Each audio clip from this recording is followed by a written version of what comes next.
Shalom, queridos. Vamos dar um aplauso para o Senhor Jesus? Ele merece.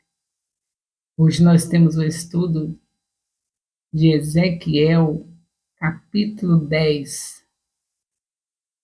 Nesse capítulo, Ezequiel, capítulo 10, é um capítulo fascinante, enigmático do livro de Ezequiel. Nesta passagem, o profeta continua a descrever sua visão das criaturas celestiais, que ele havia visto no capítulo 1. No entanto, desta vez, a visão é ainda mais misteriosa e cheia de simbolismo. Neste capítulo, Ezequiel descreve como a glória de Deus estava saindo do templo de Jerusalém, deixando a cidade poluída pela idolatria destinada à destruição. Ele também descreve os querubins e as rodas que os acompanham, que são tão cheios de olhos que simbolizam a onisciência, a onisciência de Deus. Embora a passagem possa ser desafiadora para os leitores modernos, há muito que podemos aprender sobre a natureza de Deus e a importância da obediência a Ele. O capítulo é um lembrete poderoso da santidade de Deus e da necessidade de buscar a sua presença em nossos dias. Ezequiel destaca um ponto: todos iam sempre para a frente. Estes seres estão sempre prontos para executar a ordem de Deus. Eles caminham em sintonia com o desejo de Deus. É muito importante que sigamos o exemplo deles e caminhemos sempre em direção à vontade de Deus, pois a vontade de Deus é boa, perfeita e agradável. Romanos 12, versículo 2. Neste estudo, exploremos os significados simbólicos de Ezequiel 10 e como eles se aplicam a nós hoje. Também examinaremos as implicações para a adoração de Deus e a nossa necessidade de arrependimento e obediência. Ezequiel, capítulo 10, de 1 a 2, mostra a saída da glória de Deus do templo de Jerusalém. Ezequiel 10, de 3 a 5, mostra a visão do trono, carruagem de Deus. Ezequiel 10, de 6 a 7, as rodas giratórias e os querubins cheios de olhos. Ezequiel 10, de 8 a 13, a partida da glória de Deus do templo de Jerusalém. Ezequiel 10, de versículo 14, mostra a aparente discrepância das descrições dos querubins. Ezequiel 10, de 15 a 22, a última visão da glória de Deus em Jerusalém antes da partida final. Ezequiel 10, como reflexão para os nossos dias, nós podemos ver este capítulo como toda a Escritura é um tesouro precioso que nos oferece um vislumbre da majestade e da santidade de Deus. No mundo de hoje, muitas vezes somos tentados a minimizar a santidade de Deus, considerando-o apenas um amigo íntimo ou como um velho camarada, mas a visão de Ezequiel, dos querubins, das rodas giratórias, nos lembra que Deus é transcendente e santíssimo. Ele não pode ser reduzido a um mero companheiro ou um objeto de culto para os nossos desejos e caprichos. A partida da glória de Deus do templo de Jerusalém, em Ezequiel 10, também deve ser um aviso para nós, assim como a idolatria poluiu o templo, Naquela época, a idolatria e o pecado ainda poluem nossas vidas hoje. Muitas vezes nos esquecemos de buscar a presença de Deus e, em vez disso, buscamos agradar a nós mesmos. Devemos lembrar que a santidade de Deus requer de nós que vivamos uma vida santa e dedicada a Ele. A visão de Ezequiel nos lembra que Deus está sempre presente, mesmo quando não podemos vê-lo, como os querubins, com seus olhos cheios. Não podemos ver Deus como eles, com seus olhos cheios. Deus está sempre vigilante, sempre presente, sempre nos observando. Isso deve nos lembrar da necessidade de buscar a sua presença em nossa vida diária e viver de acordo com a sua vontade. Isso deve nos lembrar que quando estamos sozinhos, devemos estar do mesmo jeito como se estivesse no meio de uma multidão.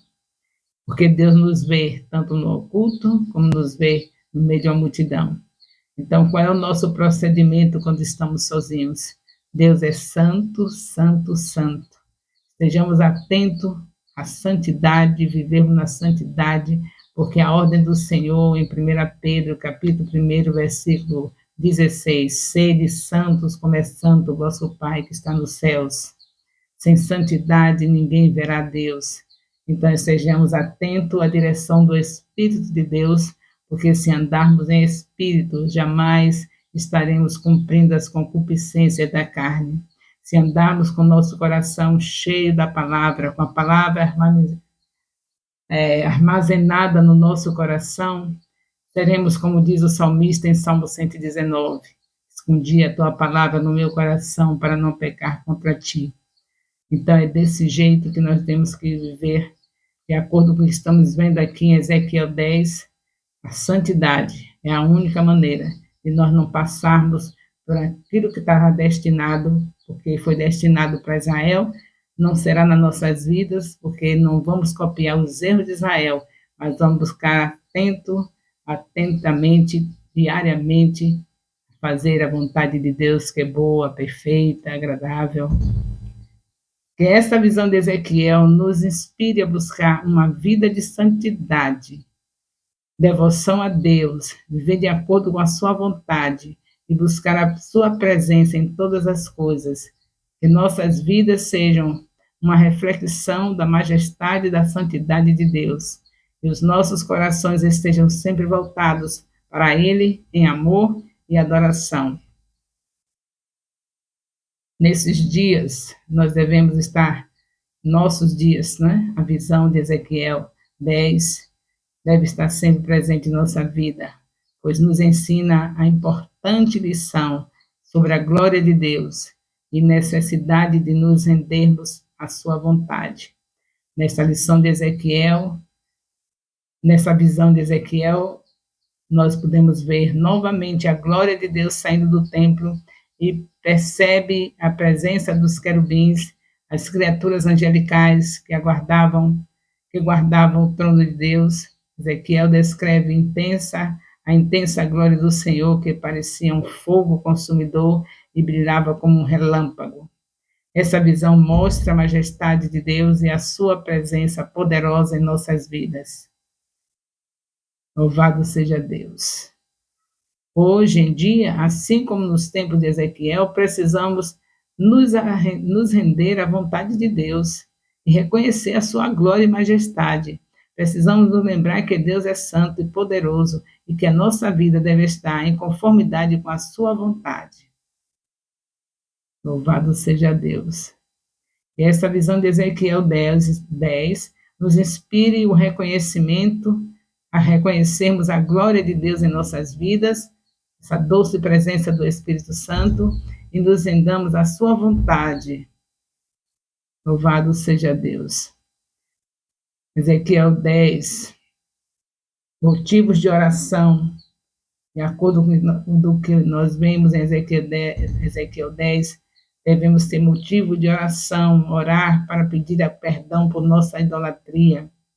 Ezequiel 10 descreve como a glória de Deus estava saindo do templo de Jerusalém, porque havia sido poluído pela idolatria. Podemos orar a Deus pedindo perdão por qualquer forma de idolatria que tenhamos em nossas vidas e pedir sua ajuda para nos afastarmos desses pecados, para pedir sabedoria em relação aos mistérios de Deus. Ezequiel descreve criaturas místicas, imagens enigmáticas. Podemos orar a Deus pedindo sabedoria para entender essas passagens bíblicas e como aplicá-las em nossas vidas. Para pedir a presença de Deus em nossas vidas, Ezequiel descreve a glória de Deus saindo do templo. Podemos orar a Deus para que a sua glória esteja presente em nossas vidas. Louvado seja Deus. E aqui nós deixamos vocês fazendo a leitura com seus discipuladores e com certeza vão estar cada vez mais temente a Deus, porque a palavra de Deus não volta vazia. E assim como vocês, aqueles que vocês vão discipular, porque nós estaremos num trabalho incansável.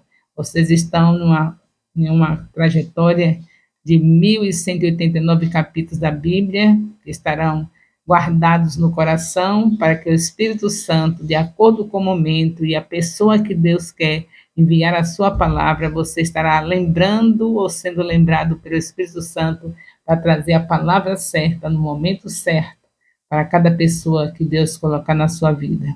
E especialmente uma palavra que não pode ser deixada de ser pronunciada diariamente, é você sempre com alguém durante o dia que Deus vai te entregar para dizer para ela que Jesus é o caminho, a verdade e a vida e que ninguém vai ao Pai senão por Ele. Quando você pronuncia isso, o Espírito Santo entra em ação para convencer essa pessoa do pecado, do juízo e da justiça. Se a pessoa receber a Jesus, você já tem o primeiro discípulo, ou segundo ou terceiro, não sei quantos você já ganhou. Mas o fato é que o Espírito Santo te prepara para você ter 12 discípulos, assim como ele preparou Jesus para ter 12 discípulos, que deu conta e deixou eles tão preparados que o Evangelho chegou até nós. O amor de Deus, nosso Pai, a graça salvadora do nosso Senhor Jesus Cristo, a comunhão do Espírito Santo, seja com todos os discipuladores e discípulos do Ministério Apostólico Internacional, Filhos de Jerusalém, desde agora e para sempre.